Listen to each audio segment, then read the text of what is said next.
نبی نے اسی کلمے کی دعوت دی ہے، ہر نبی نے توحید کا پرچار کیا۔ کیوں؟ اللہ تعالیٰ کو یہ مقصود تھا کہ میرے پیغمبر جائیں اور دنیا میں جا کر بتائیں کہ میرے بندوں کو جا کر میری پہچان کرائیں، میرے بندوں کو جا کر بتائیں لا معبود الا اللہ، لا ناصر الا اللہ، لا خالق الا اللہ، لا حافظ الا اللہ۔ حسان مسعودی صاحب جو اپنے خوبصورت انداز کے ساتھ ہمارے ایمان کو گرما رہے تھے اور بتا رہے تھے کہ ہماری بنیاد کلمہ طیبہ پر ہے، اگر بنیاد کمزور تو عمارت کھڑی نہیں ہو سکتی، پہلے ہماری بنیاد مضبوط ہونی چاہیے۔ ہماری بنیاد کھڑی ہے کلمہ طیبہ پر، لا الہ الا اللہ۔ جب لا الہ الا اللہ کہہ دیا تو میں نے اقرار کر لیا الہ کوئی نہیں ہے مگر اللہ ہے، معبود اللہ ہے اور پالنے والا اللہ ہے، خالق بھی اللہ، مالک بھی اللہ، رازق بھی اللہ، مالک الملک بھی اللہ، جس سے چاہے عزت دے، جس سے چاہے ذلیل کر دے، جس کو چاہے وہ بلندیوں پر لے جائے، جس کو چاہے بستیوں میں پھینک دے۔ میرے اللہ کے ساتھ ایسی کریم ذات، ایسی مالک الملک ذات، ایسی بڑا کل شیء قدیر ذات، وہ ایسی ذات ہے ہر چیز پر قادر ہے، ایسی ذات الاول بلا بدایا والآخر بلا نہایا، اس سے پہلے کوئی نہیں ہے، ابتدا سے پاک انتہا سے پاک، هو الاول والآخر والظاہر والباطن، وہ اول بھی ہے، اس سے پہلے کوئی نہیں تھا، وہ آخر بھی ہے، اس کے بعد کوئی نہیں ہوگا۔ کل من علیہا فان ویبقی وجہ ربک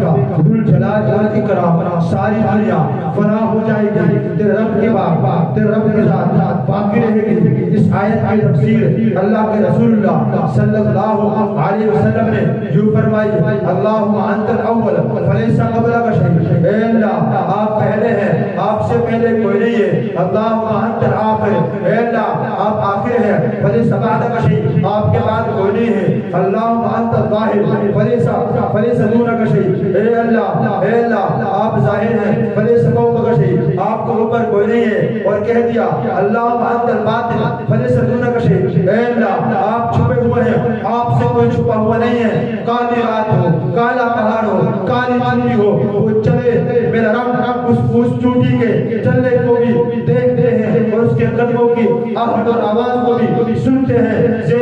لا الہ الا اللہ، اگر بنیاد ٹھیک تو ساری عمارت ٹھیک، بنیاد ٹیڑھی عمارت مضبوط نہیں ہو سکے گی۔ اسلام کی ساری عمارت کھڑی ہے کلمہ طیبہ پر، اس لیے بچے نے بتا دیا کہ ہمیں توحید کو کامل کرنا چاہیے، ہمارا سب سے پہلا یقین اللہ کی ذات پر ہونا چاہیے۔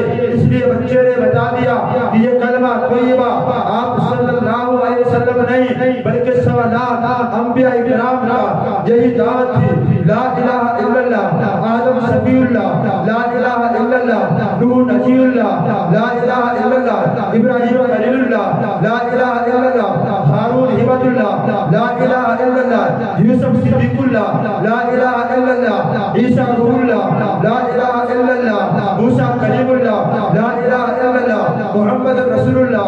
ہر نبی نے اسی کلمے کی دعوت دی ہے، ہر نبی نے توحید کا پرچار کیا۔ کیوں؟ اللہ تعالیٰ کو یہ مقصود تھا کہ میرے پیغمبر جائیں اور دنیا میں جا کر بتائیں کہ میرے بندوں کو جا کر میری پہچان کرائیں، میرے بندوں کو جا کر بتائیں لا معبود الا اللہ، لا ناصر الا اللہ، لا خالق الا اللہ، لا حافظ الا اللہ۔ اللہ کے سوا کوئی مددگار نہیں، اللہ کے سوا کوئی پالنہار نہیں، اللہ کے سوا کوئی مشکل کشا نہیں۔ مشکل کشا حاجت روا ایک خدا، میں نعرہ لگاؤں گا آپ نے جواب دینا ہے۔ مشکل کشا حاجت روا ایک خدا، مشکل کشا حاجت روا ایک خدا۔ یقین بن گیا کرنے والے،